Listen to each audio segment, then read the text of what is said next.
Are you ready to take your business to the next level and make the money you want so that you can create the impact you desire? Then you're in the right place. It's possible to run a successful business built around your life. Get ready for a little bit of tough love and a whole lot of strategy to grow your business without sacrificing your sanity. If you're ready to get out of your own way and step into the role of CEO, then let's go. I'm Amy Traw, and this is the Motivated CEO Podcast. Welcome back into the Motivated CEO Podcast. Today, we are talking with Lynn Adams, and we're going to be just talking about all things business growth, business strategy. Kelly and I have connected a few times now, and she is just such a wealth of information. So before we dive in to today's episode, I would love to welcome her in and have her share more about herself. So Kelly, welcome to the podcast. Thanks, Amy. I'm so excited to be here. I'm so excited for our conversation today. So tell our listeners all about yourself, who you are, what you do, and who you serve. Yeah. So in a nutshell, I started on Wall Street and I climbed the corporate ladder for 20 plus years. I was doing finance, strategy, and HR for some of the biggest world luxury fashion retail brands. And I was building 7, 8, 9-figure businesses. I was also leading teams. And so that's now what I do for female entrepreneurs. So I love it. But in the meantime, when I was still in corporate and then building this business, I started coaching in 2009. So I'm an OG in the coaching world. But what happened is I burnt out in the hospital and landed in the hospital, burnt out. And I was doing that because I was literally working all the time. I was not having fun. And I just wanted the success. I wanted the recognition. I wanted all of that because I equated that with feeling loved. And the harder I worked, the more recognition and love I would get. So my subconscious and made a very deep connection there. And then I just was like, you know what? I don't want to work so hard that I was losing myself. So I had a lot of trauma. And that's when I started to go deeper into the work. And then fast forward a couple of years ago, went full time in my own business and love who I'm serving, female entrepreneurs. I do serve other people in my one-on-one practice, but I love the female entrepreneurs that are like growing and scaling their business. There's so much beauty in the journey of entrepreneurship, isn't it? It's just crazy to look back and reflect of those past versions of ourselves. And something you are such a genius at is helping women shatter that glass ceiling, that invisible glass ceiling that a lot of times is self-imposed. And that's one of those things that I think from the inside looking out, we don't always see it. We feel like, okay, like you said, if I just work smarter, if I just work harder, if I just do more, if I hustle 24/7, that's going to get me from point A to point B faster.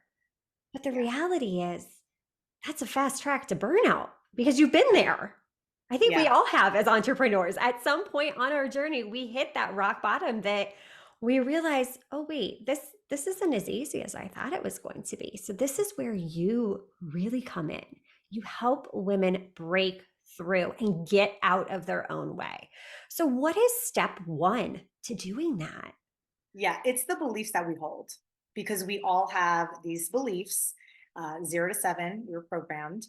And it's the beliefs that sometimes we're not even aware of, right? We're seeing things in a different lens or perspective because I like to tell people we're all walking around life with these pair of glasses on and we see outside of these lenses and we all see different perspectives on how we were, and this all is how we were raised, how we were brought up, what environments we were subjected to.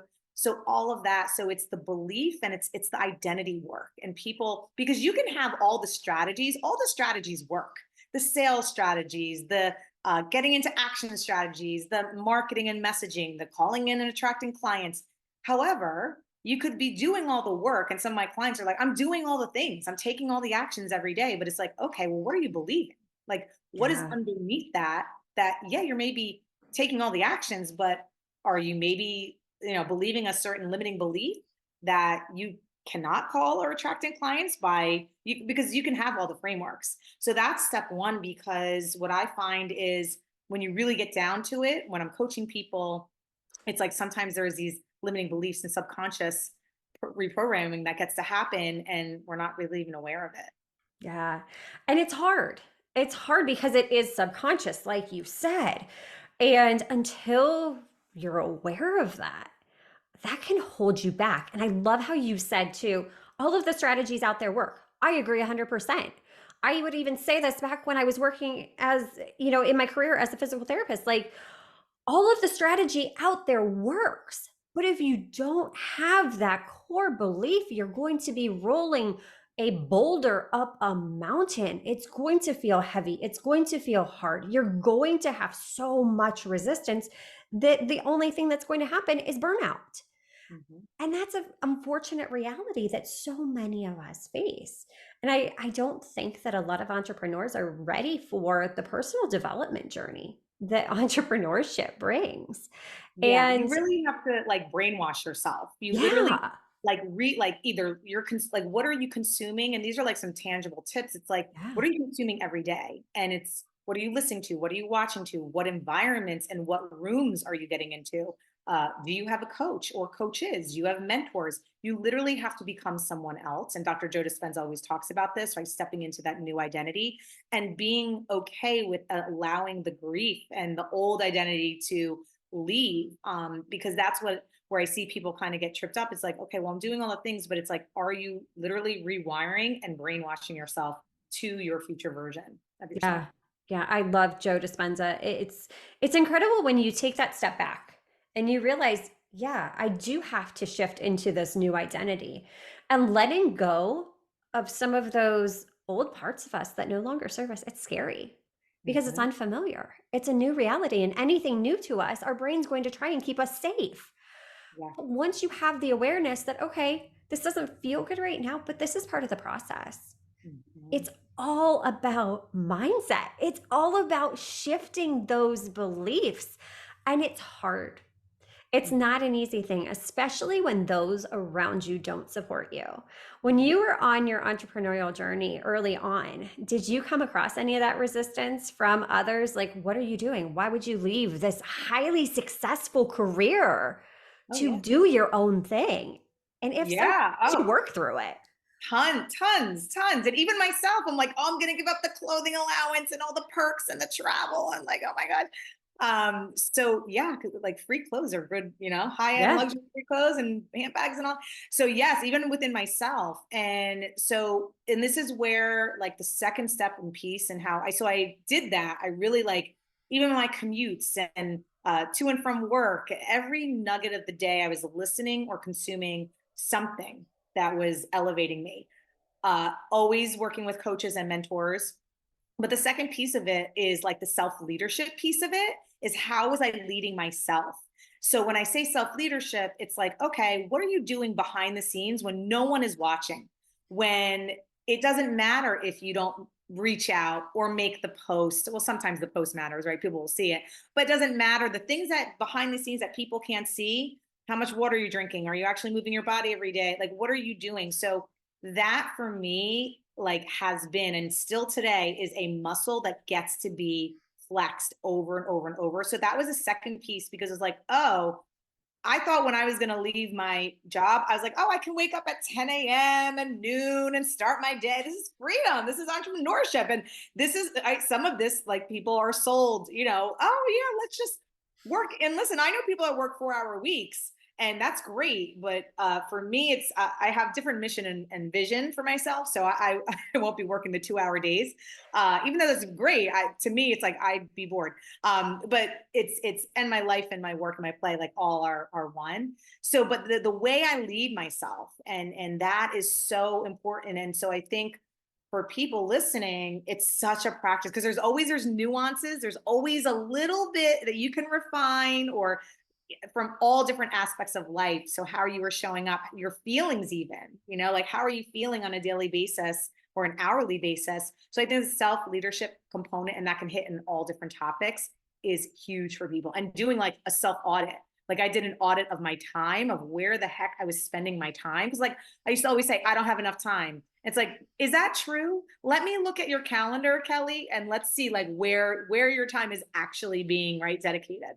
Yeah. We forget that we have that choice over our time. And a time audit is one of my favorite, like, secret weapon tools because even for myself, I have to do one on a regular basis because you're right. We get busy doing all of the things, but are they the right things? Are we spending our time consuming because we think that we're doing market research? We think that we're doing something, but no, we're not actually implementing that amazing knowledge that we have because as you said earlier, every single strategy works. Pick one and implement, take action, make that forward progress. And the idea of self-leadership, so crucial to business success because at the end of the day, it's you versus you. And you can be the one to be in your own way. Like you said, it's discipline, it's a muscle. It requires you showing up, doing the actions, taking those actions day in and day out, especially when nobody else sees what you're doing. Nobody else is rewarding you. Nobody's there at the end of the day to give you a performance review other than your bank account. You know, that right there is a direct reflection of okay, are these actions actually propelling you in the direction that you desire to be in? So this concept of self leadership is not it's a non-negotiable in a Mhm. business. Like you need to have that personal accountability to yourself. You need to show up for yourself. You need to take responsibility for your actions because at the end of the day, it's you versus you. Yeah. So beautiful. And it is. It really, everyone's like, oh no, it's me against the competition. I'm like, you are the competition. Yeah, right, exactly. Like when you look back at yourself in the mirror, yep, that's your competition right there. And Yeah. I love your perspective on that because yeah, it's us versus us. Competition's just proof of market demand. That's showing you, yep, if someone else is out there making money doing what you're doing, so can you. There are how many billions or trillions, I don't even know what it is in this world. Yeah. There are people out there that need you. You just Yeah. have to get out of your own way and identify these self-limiting beliefs and have that belief in yourself. And it's interesting that you say, belief is step one. That's actually my word of the year is believe this year. I don't know if you did a word of the year, Yep. but Yeah. it goes back to that theory of, okay, who do I need to be in order to have the results I desire? Like it all stems back from belief. Yeah. Yeah. It is. And I want like the people listening to, if they're in like a not so great place, because we all go there, right? Oh yeah. Life's. And some days we're like, oh, I just don't feel it. Or maybe something is actually going on personally, or maybe you're not hitting the targets and you're doing all the work. I also want you to think like there's nothing wrong with you. Yeah. There's nothing, death and grief are going to happen. I had one recently in my life. Things aren't going to work in business. Like, not every day, like, every day is the best day of our lives because we're up and we're breathing. Yeah. However, when life there's certain times where we're not feeling like, oh, like, what am I doing wrong? Why is it not working? Why is it not on my timeline? Usually on God's. So it's giving ourselves permission and grace. Like, that is, nothing is wrong with you. And that's also, I heard this phrase, I forget where I heard it, but you're actually being planted in order to like rise, right? Or to like, bloom. So even if you're in the season of life, and this is what I have always uh seemed to be true, like whenever I'm feeling in that stuck or stagnation place, I actually move. I go outside literally, or I take a walk, or I actually like make a phone call, or I do an email. I just get into action because for me, I have learned it just shifts the energy, shifts the state, shifts the story. And there's always like, oh, I get to like, I'm feeling like I'm moving forward. So that has always been very helpful for me. And I needed to say that because I'm like, everyone kind of, social media and all the filters and all the things going on. And we can get caught up in like, oh my gosh, everything, $1 million minutes are made now, or like everyone's doing so much better than me. And I've been in the game so long. And like, why isn't it happening according to my timeline? So I just wanted to put that out there in case anyone's like, okay, yeah, let's get to the deep stuff. Yes. And that's the reality of it. There's nothing wrong with you. Building a business is a long game. Like you said, you're an OG. You've been doing this since 2009. It's very, very rare that someone wakes up with a brand new business concept and is an overnight millionaire.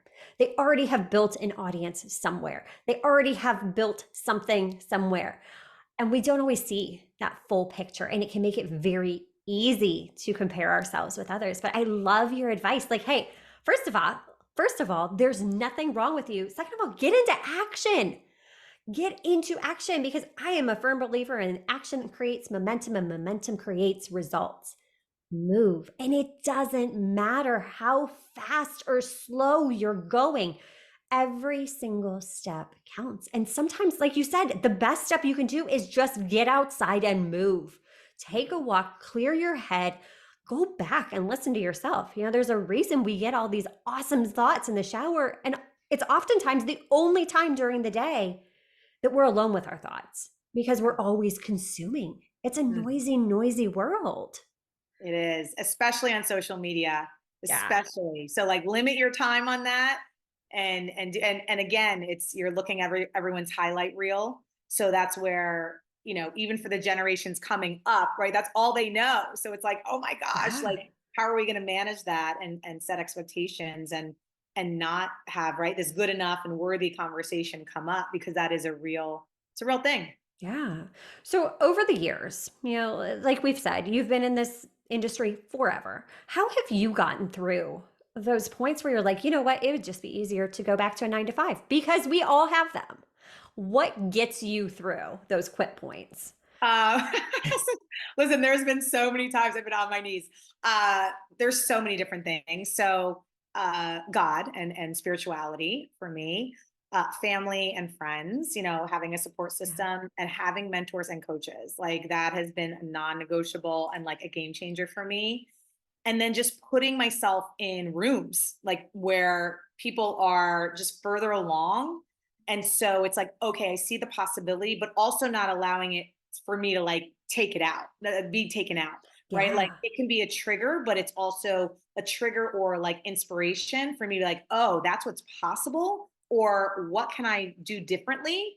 And just looking at, so all of those have helped. And I think the movement, like just when I didn't know what else to do, like when I was literally on my knees, like crying on the bathroom floor or in the hospital, it's like, okay, well, you can't really move in the hospital, but like thinking what action or different thought can I take? Because when it comes down to it, we always have choice and we always have the power, right? We can create and cultivate power at any time. So if you, for example, got a phone call that, one of your loved ones is in the hospital, it's like, okay, I have the power. What state do I want to be in? What do I consciously want to be the next move I want to make?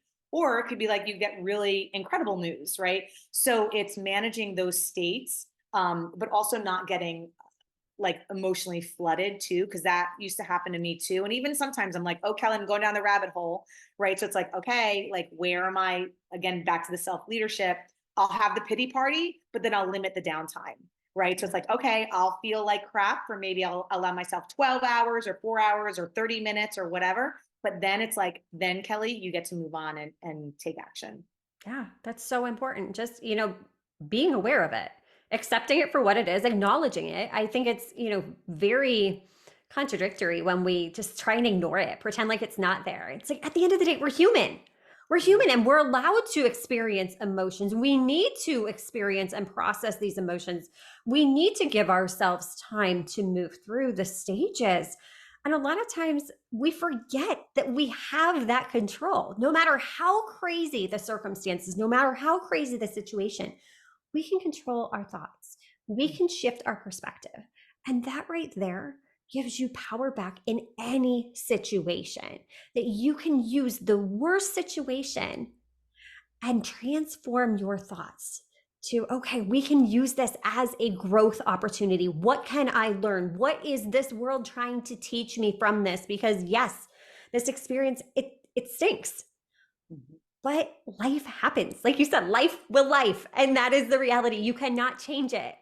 Mhm. When you realize that you can control those thoughts, Mhm. you can control those beliefs and shift them and believe that you are that woman that you desire to become, that's when you start to shatter your own glass ceiling, right? Yeah, I say become delusional if it serves you, Right. right? It's like, oh, Exactly. yeah, I forgot about that. Like, Right. Right. we're so good as kids at being delusional and dreaming so big. And then as adults, we're just like, I mean, maybe one day. But then we don't get out there because we hold ourselves back because we Yeah. write other people's stories for them. Hmm. And it's Yeah. So sad. true. So true. Yeah, and it takes courage, right? Because like you Yeah. said in the beginning, it's like change, right? Our brain wants to stay the same, but it's like if you're not growing, you're dying. I mean, we're all dying, but it's like it we want to stay safe, right? It's the known, but it's like no, all growth happens in the uncomfortable and the unknown. And that's what I also challenge my clients. And I don't know if it's like the 3-step process, but it's like getting uncomfortable every day, right? Like how Yeah. can you be, and sometimes just being with your thoughts is very uncomfortable, right? Definitely. Seriously. Seriously, right? But just physically like getting uncomfortable. Like can you pitch yourself? Can you actually do a cold outreach? Like that's not comfortable. Is it asking for the sale? Some people that's like not comfortable at all. I love it. It's like let's do it. But it's like where is your edge? Where can you bump up, right? Everyone's doing the cold plunges and all, but it's like where is your edge? Maybe it's like, you know what? I'm going to start to run. Like so it's doing something every day uncomfortable, no matter what it is, to just flex that muscle. Yeah. And like you said, it's flexing the muscle. It's putting in the reps. And that scary thing gets to be normal. It gets to Yeah. be fun. It gets to be exciting and not so scary anymore. You harness all of that energy for so much good. Mhm. Kelly, you gave us so many mic drop moments today. How can we get into your world, learn all about you, everything you're doing? Yeah, everyone just head onto my website at kellylynnadams.com. Perfect. Well, thank you, Kelly, so much for taking time out of your busy schedule to share with us today. Thank you, Amy, for having me. And until next time, cheers to making the money you want so you can create the impact you desire. Are you loving what you're hearing? Do us a favor and hit that subscribe button so you don't miss an episode.